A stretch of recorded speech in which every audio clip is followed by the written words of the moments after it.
സ്ത്രീകൾക്കും അതുപോലെ തന്നെ പുരുഷന്മാർക്കൊക്കെ വളരെ കോമൺ ആയിട്ട് വരുന്ന ഒരു അസുഖമാണ് കാലിനൊക്കെ വരുന്ന വേദന എന്ന് പറയുന്നത്. അപ്പം ചിലപ്പോൾ അത് നടുവിന് താഴോട്ടായിരിക്കാം, ചില ആളുകൾക്ക് മുട്ടിന് താഴോട്ടായിരിക്കാം. പല കാരണങ്ങൾ കൊണ്ടും ഇങ്ങനെ കാലുകൾക്ക് വേദന അനുഭവപ്പെടാം.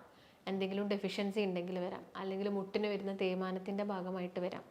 അതുപോലെ തന്നെ യൂറിക് ആസിഡ് കൂടി നിൽക്കുന്ന സമയത്ത് കാലുകളിൽ വേദന അനുഭവപ്പെടാം.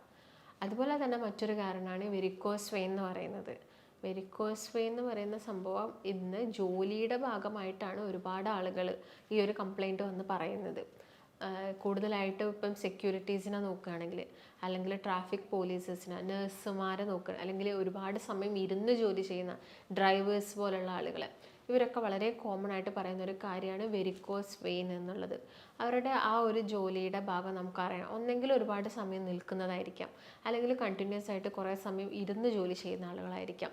അപ്പം കൂടുതലായിട്ട് നമുക്ക് എന്താണ് വെരിക്കോസ് വെയിൻ എന്നുള്ള കാര്യങ്ങളൊക്കെ ഒന്ന് നോക്കാം. ഞാൻ ഡോക്ടർ ഭാഗ്യ, Q&B ഹെൽത്ത് കെയറിലെ ആയുർവേദ ഡോക്ടറാണ്.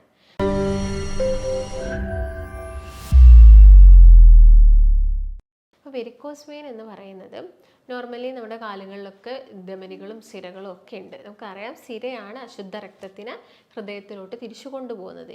ഈ സിരകളുടെ വാൽവുകളിൽ എന്തെങ്കിലും തകരാറ് സംഭവിക്കുമ്പോൾ ഈ സിരകൾ നന്നായിട്ട് വീർത്തിട്ട് വളഞ്ഞു പൊളഞ്ഞൊക്കെ ആളുകളിൽ കണ്ടുവരുന്ന ഒരു സിറ്റുവേഷനാണ് നമ്മൾ വെരിക്കോസ് വെയിൻ എന്ന് പറയുന്നത്. ഇങ്ങനെ നല്ല രീതിയിൽ ധമനികളൊക്കെ തടിച്ച്, അല്ലെങ്കിൽ സിരകളൊക്കെ നല്ല രീതിയിൽ തടിച്ച് വന്നിട്ടും പെയിനും കാര്യങ്ങളും ഒന്നും ഇല്ലാത്ത ഒരുപാട് ആളുകളുണ്ട്. എന്നാൽ ചില ആളുകളിൽ ഇങ്ങനെ സിരകളൊന്നും തടിച്ചിട്ട് കാണുന്നില്ല, പക്ഷെ അവർക്ക് കാലുകളിലൊക്കെ നല്ല കടച്ചിലുണ്ട്, പെയിൻ ഉണ്ട്. അപ്പോൾ നമുക്ക് പല കണ്ടീഷനായിട്ട്, ഞാൻ നേരത്തെ പറഞ്ഞ പോലെ, ഒന്നെങ്കിൽ അത് വെരിക്കോസ് വെയിൻ ആവാം, അല്ലെങ്കിൽ വിറ്റാമിൻ D അല്ലെങ്കിൽ B12 ഇതിൻ്റെയൊക്കെ ഡെഫിഷ്യൻസി മൂലമായിട്ടും ഇങ്ങനെയുള്ള പ്രശ്നങ്ങളൊക്കെ വരാം. അപ്പോൾ വെരിക്കോസ് വെയിൻ എന്ന് പറയുന്നത് ഞാൻ നേരത്തെ പറഞ്ഞ പോലെ തന്നെ സിരകൾക്ക് വരുന്ന പ്രശ്നമാണ്.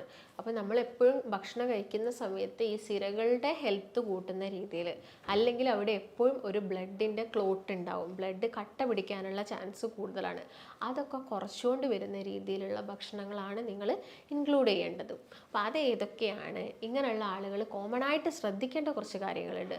അതെന്തൊക്കെയാണ് എന്നുള്ളതിനെ കുറിച്ചിട്ടാണ് ഇന്നത്തെ വീഡിയോ. ഇങ്ങനെ വെരിക്കോസ് വെയിൻ രണ്ട് രീതിയിലായിട്ടാണ് കാണുന്നത്. ഒന്ന് ഉള്ളിലായിട്ടും മറ്റൊന്ന് പുറകിലായിട്ടും, പുറം വശത്തായിട്ടും. അപ്പം പുറം വശത്തുള്ളതാണ് നല്ല രീതിയിൽ ഈ ഞരമ്പൊക്കെ തടിച്ച് പുറത്തോട്ട് നമ്മൾ കണ്ടുവരുന്നത്. അപ്പം ചില ആളുകളിൽ ചിലന്തിവല പോലെ, ഇതിൻ്റെ ഗ്രേഡൊക്കെ അനുസരിച്ച് നോക്കുകയാണെങ്കിൽ ഒരു ഫസ്റ്റ് ഗ്രേഡൊക്കെ ആകുന്ന സമയത്ത് നമുക്ക് വേദനയും കടച്ചിലും ഒക്കെ ചെറിയ രീതിയിൽ വരും. എന്നാൽ സെക്കൻഡ് സ്റ്റേജിലോട്ട് വരുന്ന സമയത്താണ് നല്ല രീതിയിലുള്ള കടച്ചിൽ വരിക, ഭയങ്കര വേദന വരിക. കുറച്ചൊന്ന് നിൽക്കുമ്പോഴേക്കും, അല്ലെങ്കിൽ കുറച്ച് ദൂരം ഒന്ന് നടക്കുമ്പോഴേക്കും നമ്മളെ കാലിന് ആ ഒരു കുഴച്ചിൽ പോലെ വരിക. അതുപോലെ തന്നെ നീര് നല്ല രീതിയിൽ വന്ന് കാല് നന്നായിട്ട് വീർത്ത് വരിക. അതുപോലെ തന്നെ ഈ ചിലന്തിവല പോലെ ചെറിയ രീതിയിലൊക്കെ ഞരമ്പ് അല്ലെങ്കിൽ നമ്മുടെ സിര എന്ന് പറയുന്നത് തടിച്ച് പുറത്തോട്ട് കാണുക. ആ ഭാഗത്തൊരു കളർ ഡിസ്കളറേഷൻ, അതായത് ഒരു ബ്ലാക്കിഷ് ഡിസ്കളറേഷൻ കണ്ടുവരിക, നിങ്ങൾക്ക് നല്ല ചൊറിച്ചിൽ അനുഭവപ്പെടുക.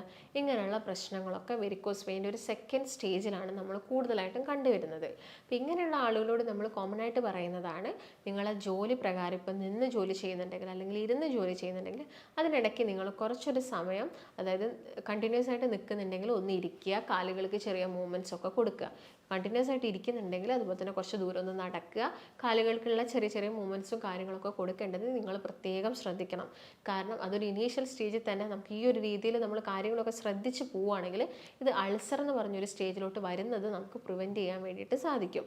പിന്നെ നിങ്ങളൊന്ന് ശ്രദ്ധിക്കേണ്ടത്, നിങ്ങൾക്ക് അമിതമായിട്ടുള്ള വെയിറ്റ് ഉണ്ടെങ്കിൽ, അല്ലെങ്കിൽ നിങ്ങൾക്ക് അമിത ഭാരമുള്ള ആളുകളാണെങ്കിൽ നിങ്ങളുടെ വെയിറ്റ് എത്രയും പെട്ടെന്ന് കുറയ്ക്കുക. അല്ലെങ്കിൽ നല്ല രീതിയിൽ ഈ സിര തടിച്ച് പുറത്തോട്ട് കാണുന്നുണ്ടെങ്കിൽ അവർക്ക് നല്ല എക്സസൈസ് ഒക്കെ ചെയ്യാൻ ബുദ്ധിമുട്ടുണ്ടായിരിക്കും. ഇങ്ങനെയുള്ള ആളുകളാണെങ്കിൽ ഭക്ഷണത്തിൽ തന്നെ മാറ്റങ്ങൾ വരുത്തിയിട്ട് അവരുടെ വെയിറ്റ് കുറയ്ക്കാൻ വേണ്ടിയിട്ട് നോക്കുക. പിന്നെ ഇടയ്ക്കിടയ്ക്ക് മലബന്ധം, അതായത് കോൺസ്റ്റിപ്പേഷനൊക്കെ വരുന്നുണ്ടെങ്കിൽ നിങ്ങളുടെ ഭക്ഷണത്തിൽ നിന്ന് കാർബോഹൈഡ്രേറ്റിൻ്റെ ഉപയോഗം കുറച്ചുകൊണ്ട് വരിക. ഫൈബർ റിച്ച് ആയിട്ടുള്ള ഭക്ഷണങ്ങൾ കഴിക്കുക. പ്രോട്ടീൻസ് മാക്സിമം ഇൻക്ലൂഡ് ചെയ്യുക. അതിപ്പം പച്ചക്കറികൾ, അതായത് ചെറുപയർ, പരിപ്പ്, സോയ, അങ്ങനെയുള്ള കാര്യങ്ങളൊക്കെ നിങ്ങളെ ഭക്ഷണത്തിൽ ഇൻക്ലൂഡ് ചെയ്യുക. അതുപോലെ തന്നെ ആനിമൽ പ്രോട്ടീൻ ആണെങ്കിൽ ചിക്കനൊക്കെ ഇൻക്ലൂഡ് ചെയ്യുക. മീനുകൾ നന്നായിട്ട് കഴിക്കുക. അതിന് പകരം റെഡ് മീറ്റൊക്കെ മാക്സിമം കുറച്ചുകൊണ്ട് വരിക.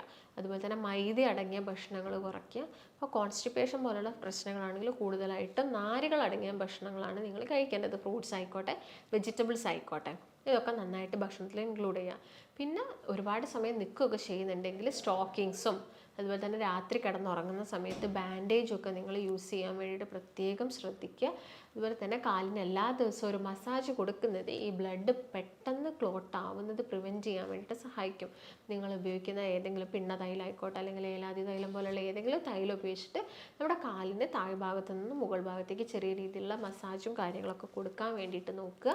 ചൂട് പിടിക്കുന്നത് ഒഴിവാക്കുക. കാരണം വെരിക്കോസ് വെയിൻ ഉള്ള ആളുകളിൽ ചൂട് പിടിച്ചാൽ ചിലപ്പോൾ ബ്ലോക്കും കാര്യങ്ങളുടെയൊക്കെ മൂവ്മെൻറ്റ്സ് നടന്നിട്ട് പിന്നീട് അത് പക്ഷാഘാതം പോലെ അങ്ങനെയുള്ള പ്രശ്നങ്ങളൊക്കെ ഉണ്ടാക്കാനുള്ള ചാൻസസ് കൂടുതലാണ്. ആ കാര്യം നിങ്ങൾ പ്രത്യേകമായിട്ടും ശ്രദ്ധിക്കുക. പിന്നെ രാത്രി ഉറങ്ങുന്ന സമയത്ത് ഒരു ബാക്ക് ഫ്ലോ, രക്തം തിരിച്ച് ഹൃദയത്തിലോട്ട് സ്മൂത്തായിട്ട് പോകാൻ വേണ്ടിയിട്ട് 2 or 3 തലയണയുടെ സഹായം നിങ്ങൾ കാലിനടിയിൽ വെച്ചിട്ട് കിടന്നുറങ്ങാൻ വേണ്ടിയിട്ട് നോക്കുക. പിന്നെ മെയിനായിട്ട് നന്നായിട്ട് വെള്ളം കുടിക്കുക. നമ്മുടെ രക്തമൊക്കെ ശുദ്ധീകരിക്കാൻ വേണ്ടിയിട്ടുള്ള ഭക്ഷണങ്ങൾ ഇൻക്ലൂഡ് ചെയ്യുക. മഞ്ഞൾ, ചെറുനാരങ്ങ, ആൻറ്റി ഓക്സിഡൻസ് അടങ്ങിയിട്ടുള്ള സുഗന്ധദ്രവ്യങ്ങളിലെല്ലാം തന്നെ ആൻറ്റി ഓക്സിഡൻസ് ഉണ്ട്. ഇതൊക്കെ നമ്മുടെ ഭക്ഷണത്തിൽ ഇൻക്ലൂഡ് ചെയ്യുക. പിന്നെ ഭക്ഷണത്തിൽ ശ്രദ്ധിക്കേണ്ടതാണെങ്കിൽ വെയിറ്റ് കൂടുന്ന രീതിയിലുള്ള ഭക്ഷണമൊക്കെ മാക്സിമം കുറച്ചുകൊണ്ട് വരിക. ഇഞ്ചി ഇൻക്ലൂഡ് ചെയ്യുക. ഇഞ്ചി ഇൻക്ലൂഡ് ചെയ്യാൻ വേണ്ടി പ്രത്യേകം പറയുന്നത് ഇത് നമ്മുടെ രക്തം കട്ട പിടിക്കുന്ന ഫൈബ്രിൻ എന്ന് പറഞ്ഞൊരു ഘടകത്തിനെ ബ്രേക്ക് ഡൗൺ ചെയ്യാൻ വേണ്ടിയിട്ട് ഹെൽപ്പ് ചെയ്യും. അതുകൊണ്ട് ഇഞ്ചി നിങ്ങളുടെ ഭക്ഷണത്തിൽ ഇൻക്ലൂഡ് ചെയ്യുക. അതുപോലെ തന്നെ റൂട്ടിൻ എന്ന് പറഞ്ഞൊരു ഫ്ലാവനോയിഡ് ഉണ്ട്. ഇത് നമ്മുടെ ശരീരത്തിലുള്ള എന്ത് കുറയ്ക്കാൻ വേണ്ടി BP കുറയ്ക്കാൻ വേണ്ടിയിട്ടും കൊളസ്ട്രോൾ കുറയ്ക്കാൻ വേണ്ടിയിട്ടും അതുപോലെ തന്നെ അമിതമായിട്ട് ഈ സിരകളിലൊക്കെ വരുന്ന പ്രഷർ കുറയ്ക്കാൻ വേണ്ടിയിട്ടൊക്കെ സഹായിക്കും. ഇത് കൂടുതലായിട്ട് അടങ്ങിയിരിക്കുന്നത് ആപ്പിളിലുണ്ട്, അതുപോലെ തന്നെ മുന്തിരിയിലുണ്ട്. അത് പിന്നെ വരുന്നത് ബെറി ഫ്രൂട്ടുകളിലാണ്. സ്ട്രോബെറി, റാസ്ബെറി, ബ്ലൂബെറി, മൾബെറിയിലൊക്കെയാണ് കൂടുതലായിട്ടുള്ളത്. അപ്പം അങ്ങനെയുള്ള ഫ്രൂട്ട്സൊക്കെ നിങ്ങൾ നന്നായിട്ട് കഴിക്കുക. ഇലക്കറികൾ മാക്സിമം ഇൻക്ലൂഡ് ചെയ്യുക. ഇലക്കറി ഇൻക്ലൂഡ് ചെയ്യാൻ പറയുന്നത് ഇലക്കറിയിൽ മഗ്നീഷ്യം കൂടുതലാണ്. ഇത് നമ്മുടെ വാൽവുകളുടെയൊക്കെ ബലം കൂട്ടുകയും ഹെൽത്തൊക്കെ നല്ല രീതിയിൽ കൊണ്ടുപോവുകയും ചെയ്യും. അതുപോലെ തന്നെ ഇലക്കറികൾ കഴിക്കുമ്പോൾ യൂറിൻ ഔട്ട്പുട്ട് കൂടും. യൂറിൻ ഔട്ട്പുട്ട് കൂടുമ്പോൾ തന്നെ ശരീരത്തിൽ വരുന്ന നീരൊക്കെ കുറയ്ക്കാൻ വേണ്ടിയിട്ട് ഇത് സഹായിക്കും. അതുപോലെ തന്നെ വിറ്റാമിൻ C റിച്ച് ആയിട്ടുള്ള ഫ്രൂട്ട്സുകൾ നന്നായിട്ട് കഴിക്കുകയാണെങ്കിൽ വാൽവിൻ്റെയൊക്കെ ഇലാസ്റ്റിസിറ്റി അതൊക്കെ ഒന്ന് കീപ്പ് ചെയ്തിട്ട് ആ ഒരു റേഞ്ചിൽ തന്നെ കീപ്പ് ചെയ്ത് പോകാൻ വേണ്ടിയിട്ട് ഇത് സഹായിക്കും. പിന്നെ ബീട്രൂട്ട് പോലുള്ള പച്ചക്കറികൾ നന്നായിട്ട് കഴിക്കുക. രക്തം കട്ട പിടിക്കുന്നത് പ്രിവെൻറ്റ് ചെയ്യാനുള്ളൊരു കഴിവ് ഇതിനുണ്ട്. പിന്നെ അൾസറൊക്കെ വന്ന ആളുകളാണെങ്കിൽ ചിലപ്പോൾ അവർക്ക് ചില ഭക്ഷണങ്ങളൊക്കെ അലർജി ഉണ്ടാക്കുന്നുണ്ട്. പാൽ ഉൽപ്പന്നങ്ങളും അലർജി ഉണ്ടാക്കുന്ന ആളുകളുണ്ട്. അതുപോലെ തന്നെ ഗ്ലൂട്ടൻ കൂടുതലുള്ളത് ചപ്പാത്തി അതായത് ഗോതമ്പ് ഉപയോഗിച്ചിട്ടുണ്ടാക്കുന്ന റൊട്ടി ആയിക്കോട്ടെ അല്ലെങ്കിൽ ബിസ്ക്കറ്റ്സ് കാര്യങ്ങളൊക്കെ നിങ്ങൾ മാക്സിമം കുറച്ചുകൊണ്ട് വരിക. ഷെൽ ഫിഷ് അലർജി ഉണ്ടാക്കുന്ന ആളുകളുണ്ട്. അതായത് കടുക്ക, ചെമ്മീൻ, ഞണ്ടൊക്കെ ചില ആളുകൾക്ക് പാലൊഴിച്ച ചായ കുടിച്ചാൽ വരെ അവർക്ക് അലർജി വരും. അപ്പം അങ്ങനെയുള്ള ആളുകളൊക്കെ ആ ഭക്ഷണങ്ങളൊക്കെ ഒഴിവാക്കുക. പിന്നെ പെട്ടെന്ന് തന്നെ നമുക്കറിയാം മുതിരയൊക്കെ കഴിക്കുന്ന സമയത്ത് നിങ്ങൾ ശ്രദ്ധിക്കുക. അൾസർ വീണ്ടും വഷളാവാനുള്ള ചാൻസസ് കൂടുതലാണ്. മെയിനായിട്ട് ഇതൊക്കെയാണ്. ഇനിയിപ്പോൾ അൾസർ വന്നു കഴിഞ്ഞാൽ ആദ്യം തന്നെ നിങ്ങൾ അൾസർ ഉണക്കാൻ വേണ്ടിയിട്ടുള്ള എക്സ്റ്റേണൽ ട്രീറ്റ്മെൻറ്റ്സും കാര്യങ്ങളും, അതായത് പുറത്ത് അത് നന്നായിട്ട് ക്ലീൻ ചെയ്ത് എപ്പോഴും ഒരു ഹൈജീനിക്കോട് കൂടിയിട്ട് ആ ഒരു വൂണ്ടിനെ കൊണ്ടുപോയിട്ട് പെട്ടെന്ന് ഉണക്കിയെടുക്കാൻ വേണ്ടി നോക്കുക. പിന്നെ നിങ്ങൾ വെരിക്കോസ് വെയിൻ മൂലം ഉണ്ടാകുന്ന ബുദ്ധിമുട്ട് നമുക്ക് കുറച്ചെടുക്കാൻ പറ്റുന്ന രീതിയിലുള്ള പെയിനും കടച്ചിലും കാര്യങ്ങളൊക്കെ കുറച്ചെടുക്കുക. Wait maximum കുറച്ചെടുക്കുക. ഈ കാര്യങ്ങളൊക്കെ നന്നായിട്ട് ശ്രദ്ധിക്കുക. പിന്നെ നന്നായിട്ട് ഉറങ്ങാൻ വേണ്ടി പറയുന്നത് രാത്രി സമയങ്ങളിൽ നമ്മളുടെ ശരീരത്തിൽ വരുന്ന ഇൻഫ്ലമേഷനും കാര്യങ്ങളൊക്കെ ഉറങ്ങുന്ന സമയത്ത് ഹോർമോണിൻ്റെ സഹായത്തോടു കൂടി അത് ഹെൽപ്പ് ചെയ്യും. അതും നിങ്ങൾ ഇതിൻ്റെ കൂടെ പ്രത്യേകം ശ്രദ്ധിക്കേണ്ടതുണ്ട്. അപ്പം മെയിനായിട്ടും വെരിക്കോസ് വെയിൻ ഉള്ള ആളുകൾ ഇത് തന്നെയാണ് ശ്രദ്ധിക്കേണ്ടത്. ഇപ്പോൾ വെരിക്കോസ് വെയിൻ പലതവണ വന്നിട്ടും സർജറി ഒക്കെ ചെയ്തിട്ടും കംപ്ലീറ്റ് ആയിട്ട് ക്യൂർ ആവാത്ത ഒരുപാട് ആളുകളുണ്ട്. അതിനുള്ളൊരു മെയിൻ റീസൺ എന്ന് പറയുന്നത് വാൽവിന് നമ്മൾ വീണ്ടും ഭക്ഷണത്തെ ശ്രദ്ധിച്ചിട്ടില്ലെങ്കിൽ, വീണ്ടും നമ്മുടെ ജീവിതശൈലിയായി ബന്ധപ്പെട്ട കാര്യങ്ങളിൽ നമ്മൾ പോകുമ്പോൾ നമ്മുടെ പല കാര്യങ്ങളും ശ്രദ്ധിച്ചിട്ടില്ലെങ്കിൽ ഈ വാൽവിന് വീണ്ടും പ്രശ്നങ്ങൾ വരും. ഒരു വാൽവ് നോർമൽ ചെയ്ത് നിങ്ങൾ എന്തെങ്കിലും ട്രീറ്റ്മെൻറ്റ് ചെയ്ത് ലേസർ ട്രീറ്റ്മെൻറ്റ് ചെയ്ത് വീണ്ടും നെക്സ്റ്റ് വാൽവിന് വരാനുള്ള ചാൻസസ് കൂടുതലാണ്.